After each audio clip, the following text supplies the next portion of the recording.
जलती लंका का दृश्य हर एक का कलेजा चीर देगा। श्रीलंका से आ रही तस्वीर हर एक को हिलाकर रख दे रही है। आवाम वहां की बेबस नजर आ रही है। लंका में त्राहिमाम त्राहिमाम मचा हुआ है। प्रधानमंत्री इस्तीफा देकर बिल में छुप गए हैं।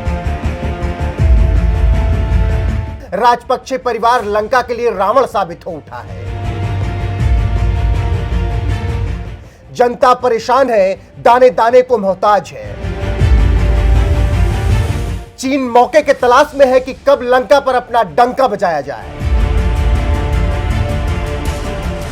इन सब के बीच श्रीलंका को कौन बचाएगा, सवाल बड़ा है। लेकिन इसका जवाब भी सीधा सा है। लंका की लुटिया अगर डूबने से कोई बचा सकता है तो वो है भारत के प्रधानमंत्री नरेंद्र मोदी।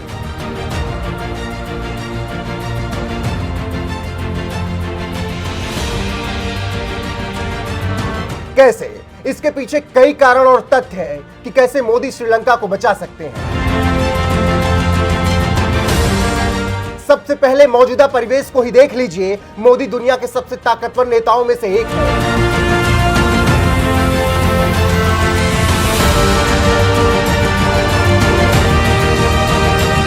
यूक्रेन रूस युद्ध का ही पहला उदाहरण ले लीजिए। जब दुनिया के 30 मार्का नेता उड़ रहे थे कि हम युद्ध शांत करा देंगे, तब रूस और यूक्रेन मोदी के शरण में थे। पुतिन और जेलेंस्की दोनों ही चाह रहे थे कि मोदी समाधान निकाल दें और हमारा साथ दें। भारत भी अपने रुख पर अड़ा रहा और वोटिंग में हिस्सा लेने से मना कर दिया। लेकिन मजाल दोनों देशों में से किसी एक नेता की जो मोदी पर उंगली उठा दे। इसके अलावा ऑपरेशन गंगा के जरिए दुनिया ने मोदी की ताकत भी देखी। ये केवल एक उदाहरण नहीं है विश्व स्तर पर मोदी की ताकत का। अब जो बताने जा रहे हैं वो भी दिखाता है कि मोदी क्या है। बात अफगानिस्तान की। तालिबान ने जिस तरह से तांडव मचाया दुनिया ने देखा। अफगानिस्तान की हालात दुनिया ने देखी, लेकिन मजाल कोई सहायता करने की हिम्मत दिखा पाया हो। तालिबान राज में अफगानिस्तान की जनता भूखों मर रही थी। ऐसे में मसीहा बनकर सामने कौन आया? नरेंद्र मोदी।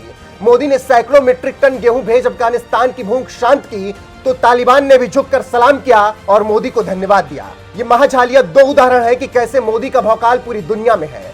एक तरफ जहां मोदी कठोर रहते हैं तो दूसरी तरफ दरिया दिली दिखाकर अफगानिस्तान जैसे देशों की पेट की भूख भी मिटाते हैं।